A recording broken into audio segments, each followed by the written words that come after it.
Deputy speaker Raghurama Krishnam Raju ఇలాఖాలో రాక్షస పాలన అంటూ సిపిఎం రాష్ట్ర కార్యదర్శి శ్రీనివాస్ మండిపడ్డారు. భూస్వాములకు కట్టబెట్టేందుకు పేదల ఇళ్లను తొలగిస్తున్నారని, రఘురామకృష్ణంరాజుని సీఎం, డిప్యూటీ సీఎంలు నియంత్రించలేకపోతున్నారని వి శ్రీనివాసరావు ఆగ్రహాన్ని వ్యక్తం చేశారు. పశ్చిమ గోదావరి జిల్లా ఉండి నియోజకవర్గం పాలకోడేరు అల్లూరి సీతారామరాజు నగర్లో 40 ఏళ్లుగా నివసిస్తున్న ఇళ్లను తొలగించడాన్ని ఖండిస్తూ బాధితులను పరామర్శించారు. ఎమ్మెల్యే రఘురామకృష్ణంరాజు చేసిన పాపంలో కలెక్టర్ నుండి ఎంఆర్ఓ వరకు భాగస్తులేనని శ్రీనివాస్ ఆరోపించారు. ఈ ఘటనలో హింసకు పాల్పడిన పాలకోడేరు పోలీసులపై మానవ హక్కుల సంఘాలకు ఫిర్యాదులు చేస్తామని ఆయన హెచ్చరించారు.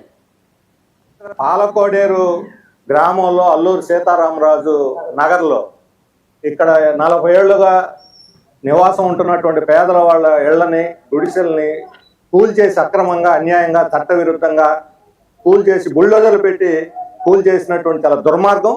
ఈ రకంగా పేదల ఇళ్లు కోల్చడమే తెలుగుదేశం పరిపాలన, కూటమి పరిపాలన అయితే పేదవాళ్ళు కూడా దీనికి తగిన విధంగా స్పందించాల్సి వస్తుంది. ఇక్కడ ఉన్నటువంటి ఎమ్మెల్యే రఘురామకృష్ణరాజు ఈయన చాలా దుర్మార్గంగా వ్యవహరిస్తున్నాడు. అధికారులను అందరిని కూడా అదిరించి, బెదిరించి వాళ్ళని లొంగ తీసుకొని వాళ్ళ చేతనే ఈ దుర్మార్గాలన్నీ కూడా చేయించడం అనేది సహించడనేటువంటి విషయం. అసలు ఇక్కడ కోర్టులో పెండింగ్ లో ఉన్న ఇళ్లను కూల్చేశారు. కరెంట్ ఉంది, కాపురాలు ఉన్నారు, కరెంటు రోడ్డు ఉంది, అంతా కూడా. దీని పక్కన సర్వే ప్రకారం అవతల కూడా పోరంబోక్ ల్యాండ్ ఉంది. పోరంబోక్ ల్యాండ్ భూస్వాముల ఆధీనంలో ఉంది. దానికి జోలికి మాత్రం పోరు. ఈ పక్కనే కాలాగొట్ల కొబ్బరి చెట్లని కూడా వాళ్ళ అనుభవిస్తున్నారు.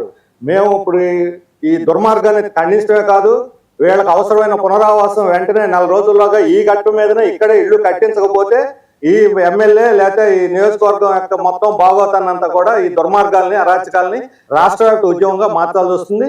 తక్షణం ఇప్పుడు రేపు వచ్చి మళ్ళీ మేము వస్తాం, మిగతా కూడా కోలగొడతా ఉన్నారు. రమ్మనండి, కోలగొట్టండి, మొత్తం ఊళ్ళో కోలగొట్టండి. ఎన్ని కోలగొడతారు, ఎన్ని ధ్వంసాలు చేస్తారో, ఎంత నాశనం చేస్తారో, ఎంత రాజకీయం చేస్తారో అది కూడా ప్రజలు చూస్తారు. ఈ రకంగా అరాచకాలు చేసి విధ్వంసాలు సృష్టించి పోయిన ప్రభుత్వానికి పట్టిన గతే మీకు పడుతుంది.